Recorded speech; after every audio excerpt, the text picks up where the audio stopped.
So welcome to Terza Darshan, everyone. Living in the human experience can be very exciting if you know how to live it. It has always been my passion to see the science behind mysticism, behind yoga, behind all the mystical practices of Buddhism, of Taoism, especially the Eastern practices, of course. In the Western world, they have been, from the more wise ones. But it's prevalent in the East. It's a long tradition.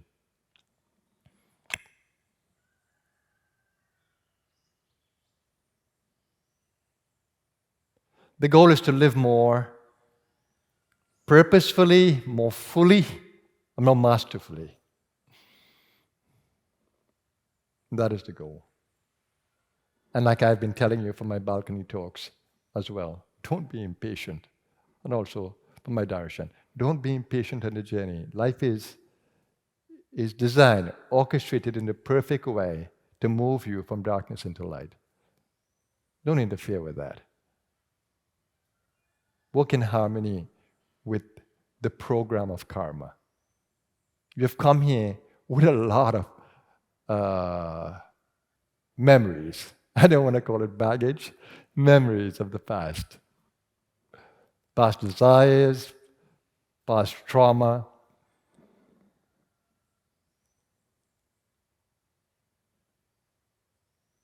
Past knowledge, past practices.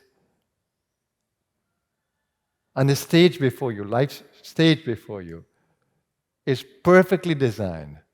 And life is constantly communicating with you. But you can't read the messages, you can't decode them. So life is waiting, waiting, waiting until you learn how to decode. She's patient. She's the master of time, Kali. She's the master of time. Kala is time. She's the master of time, Kali, Mahakali. And she's portrayed with a skull and a sword. Why? Because time destroys everything. And getting her grace means to come into the timeless space. Mrityunjaya.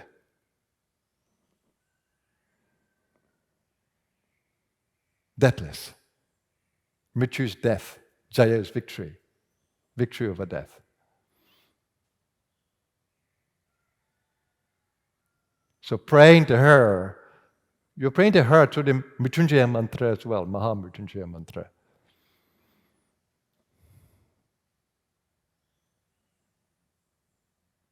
All these symbolism are so pregnant with knowledge and wisdom. I absolutely love it.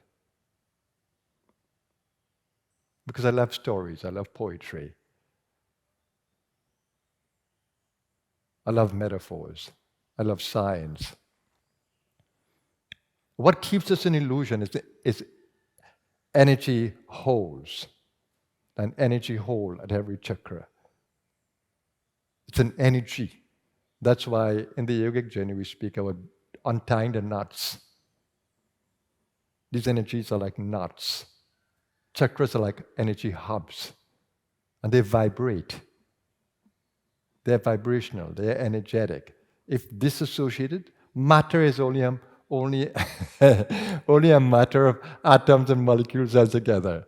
Dissociate them and the form changes. You see it in water.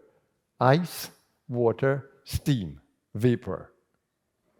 Same molecules, dissociated. So if you know how to do it, your whole body can disappear without the deterioration. But that's not meant for us to do because we are meant to be embodied. But to understand the nature of these knots, these holes, these chakras, and to see how planetary influences hold them, grab them. How environmental influences with the senses influence them. And at each chakra is a consciousness center and also an energy center. So your ego features at each one of these. You have a different view, a different ego experience at every chakra. If you're held in the root, you're held in reptilian consciousness, beastly consciousness, territorial. And you can see human beings who operate like that. If you're held in the sacral area, reproductive instinct is the most important thing. Sexual pleasure, sexual power, and you know what that can create, what havoc that can create.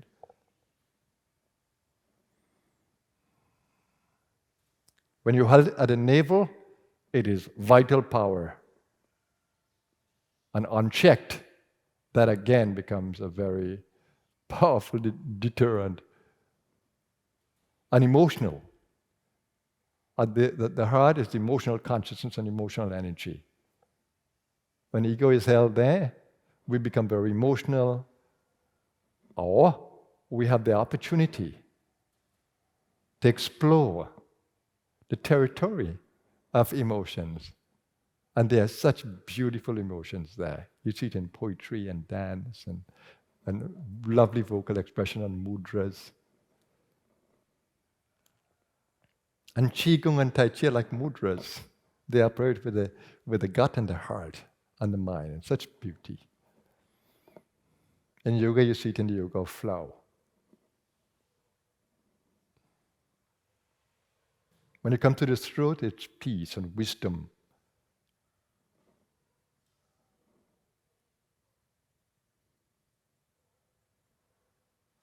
Charismatic speech.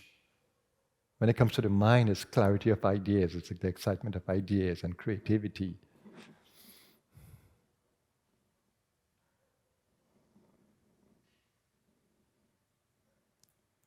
So these energy centers are what can liberate us and what can hold us.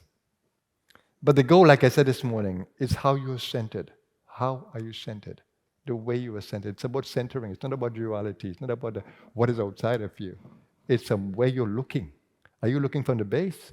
Are you looking from the sacral? Are you looking from the navel? Are you looking from the heart? Are you looking from the throat? Are you looking from the mind? Where are you looking from? Or are you looking from the center of infinite being? Where are you looking from? Where is your ego centered?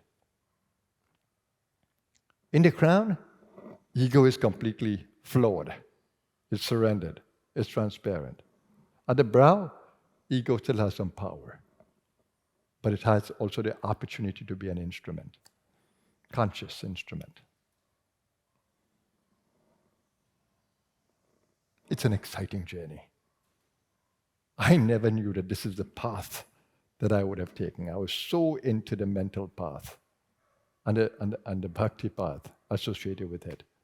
Swami Vivekananda, he was a kind of idol of mine. Strong mind, strong heart, strong will. Yogananda took my heart away.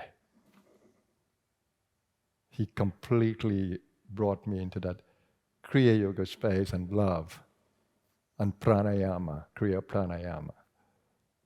But Muktananda just blew everything apart. He made me see that they're all one. All that I've been learning before from Raman Maharishi, Yogananda, Vivekananda, Ramakrishna, they're all one.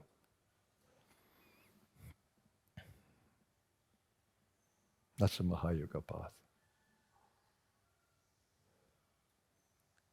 So we center into the place of seeing, where we can see where our ego is featuring, where we can see the help or the grace of the Kundalini as she moves in supporting us, and where we can see how we can gradually move from untying the knots, the granthis at the root, at the heart, at the brow, the major knots, and then entering the space of freedom through grace.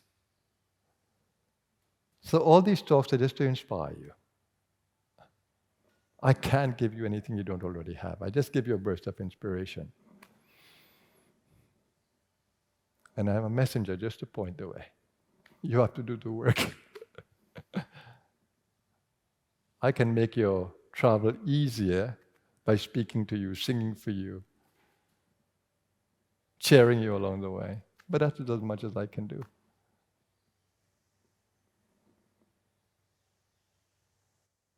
So here's where we'll end our session today. Have an amazing day. Take care of the body. It's your vehicle on the journey. It's a living being. Take care of it. It needs your support. Be aware of what energizes it and what de-energizes it. Learn to keep it well. Have a blessed day, everyone. My soul bows to you. Namaskar.